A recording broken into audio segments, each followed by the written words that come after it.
Manish Gunwani, CIO Equity Investments at Reliance Mutual Fund, is on the show with us. Manish, hi, good morning. Firstly, wishing you and your entire team at Reliance MF a very happy new year from all of us here. Thank you, and wishing all your listeners a very happy new year as well. Okay. Manish, is it going to really be a happy new year, or do you think it will be much a repeat of 2018, acute amount of weakness for the broader end of the market and then the heightened volatility that we've been witness to in the last 3 months? Well, I'll be very disappointed if it's 2018. I don't think there are very high chances of 2018 repeating. While I don't think it's a market like 2009 or 2013 which can create a lot of multi-baggers, but I do think that we are at a point where over the medium to long term steady returns can be obtained, and hopefully 2019 should also be a year where we see a steady good return, although I guess it's consensus, but volatility will remain high, I guess, because not only because of elections, which typically causes from the domestic viewpoint, but I do think that globally we are at a very sensitive point as far as the US business cycle is concerned. I think there's a lot of debate about whether it will slow down, whether it will go into a recession, or it will just hold on to the high growth rates it's been recording. And US being the biggest economy, clearly a lot of capital market behavior will be dictated by what happens to the US business cycle, because it also will affect currencies via dollar strength. So I think clearly the US business cycle is at a point where it's not very clear how it's going to trend, and that will create, I think, huge amount of volatility globally. And so how would you divide your portfolio strategy between the first half and the second half of the year around the election event? Because, you know, our analysis shows, and I think this has pretty much been doing the rounds within the mutual fund industry, and how on a financial year basis, an election year has never given negative returns, that's fine. But even on a calendar year basis, whether it's in local currency terms or in dollar denominated returns, actually investors have fared well. Yeah, I think given the fact that we've had a kind of time correction in 2018, especially in a lot of mid caps and small caps, which have fallen 30–40%. There's been a price correction as well. Therefore, I think 2019 hopefully will be a year with positive returns. I think there are very good chances of that.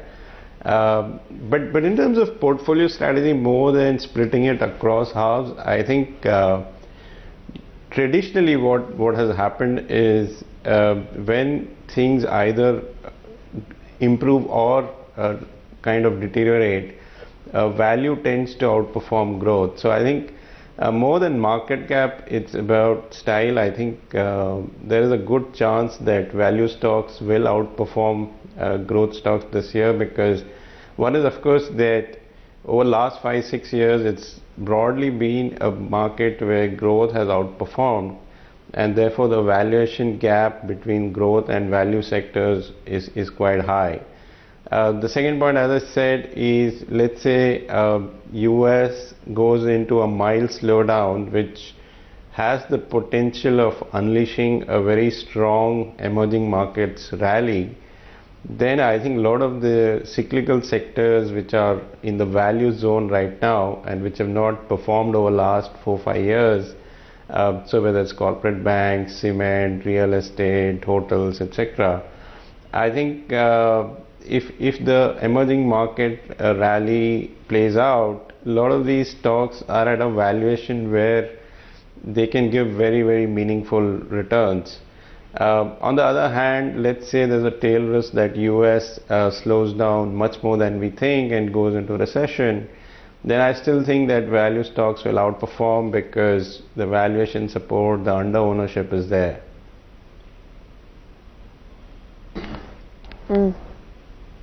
Okay, so what would be your big overweights, and is there a big opportunity, Manish, that's coming in through the financials, and particularly NBFCs, because they were so beaten down this year?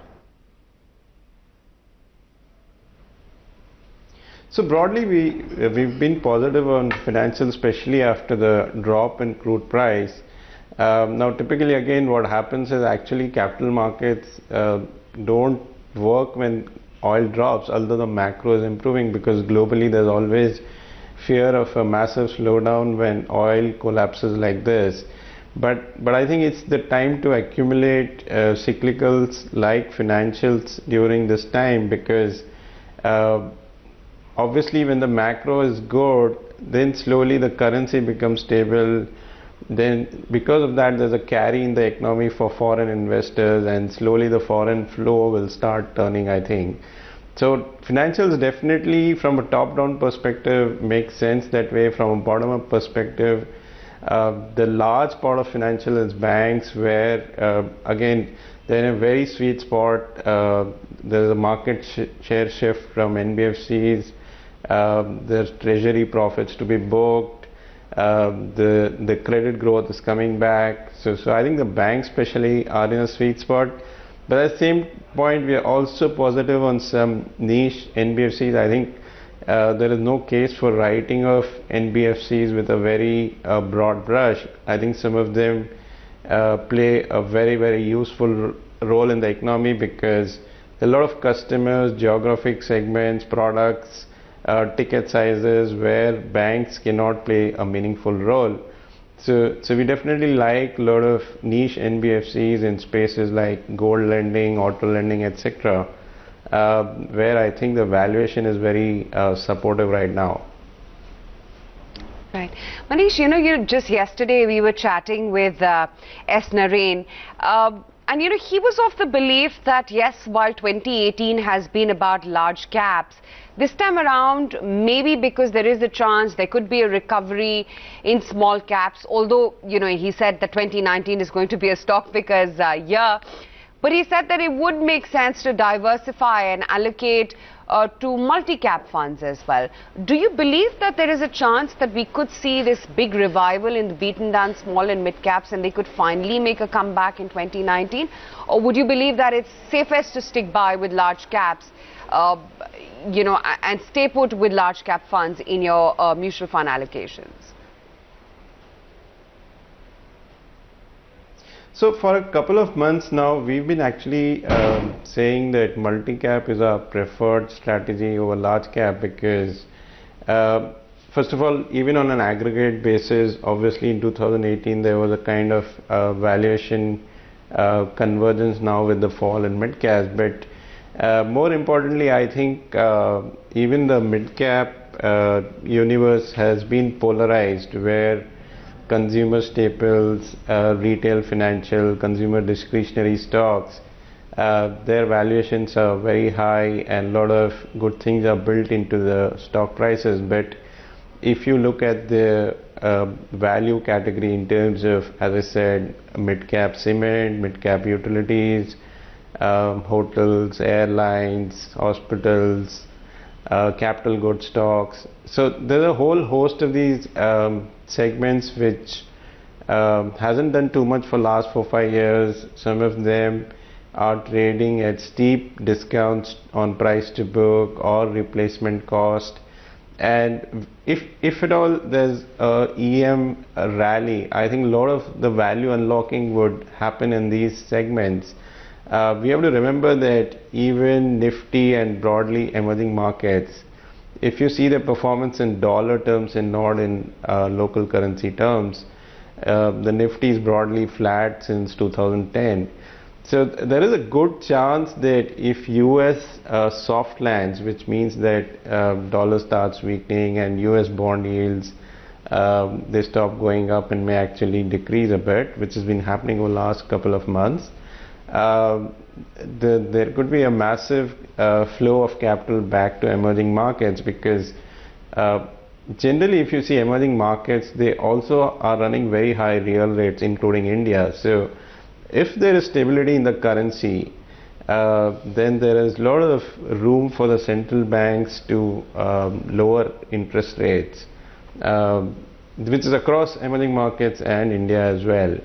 So there can be a big virtuous cycle developing in emerging markets if that plays out. Now the moot point is, of course, whether if US slows down too much, then I don't think we will make absolute returns. So it might be deferred by a year depending on how the US cycle plays out. But directionally, I think I'm fairly positive that emerging markets will outperform US structurally for a few years going forward from here. Right. Manish, give us your sense on how you would be looking at the investment-led themes. You know, it's always a toss-up, especially in an election year, between do you buy the already expensive consumer names or do you put in incremental capital, because we've seen great SI flows coming in through the SIP route. You know, domestic investors have really backed the Indian market all of 2018. So all that incremental capital that flows in, where is the bent for allocation or incremental allocation, in the expensive consumer names or beaten down investment-led themes? Yeah, rather than classifying it as investment theme, as I said, we generally think that value stocks present a better risk reward than the consumer stocks or the growth stocks. So within the value zone, there are a lot of segments, as I mentioned earlier, whether it is utilities, cement, real estate, etc. So incrementally, I think it makes sense to allocate more money to those segments.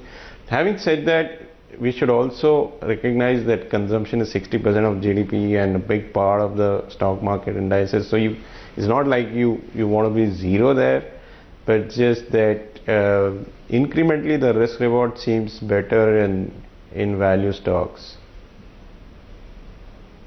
Okay. What would be your big risk locally as well as globally that can completely derail the market? And I'll bring out one big risk that, you know, global investors are worried about.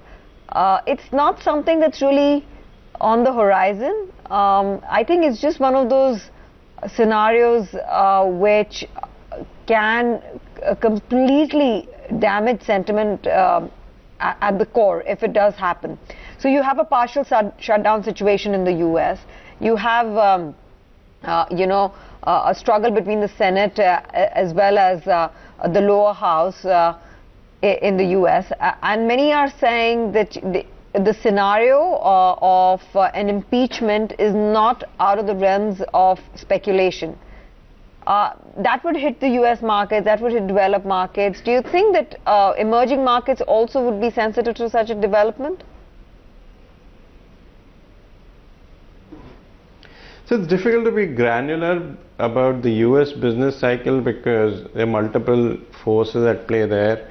But I do think that the risk to the global markets, including India, the biggest risk is either the US cycle doing too well or too badly. So whether US, because of the shutdown or various other factors, goes into a recession very fast, that's obviously not good for the global economy because it is the largest economy. On the other hand, for example, if US tries a stimulus package again, which increases inflation, US bond yields go to 3.5, 4, the dollar starts appreciating significantly. I think that's a risk for India as well. So you don't want the US to either accelerate too much or decelerate from here.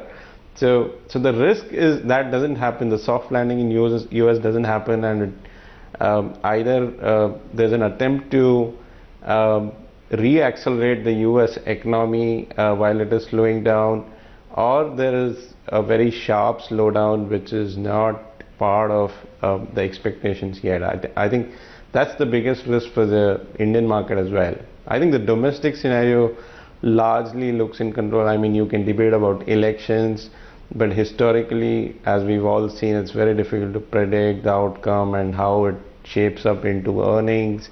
But if you purely look at it from an inflation, current account deficit perspective, I think things are broadly in control, and you could argue that there is a lot of room to cut rates because the inflation data is coming out more and more benign over time. So, there is fair amount of space on that side as well. Manish, we leave it at that. Thanks very much for taking out the time to speak with us this morning. We wish you and your team once again a very happy and prosperous new year.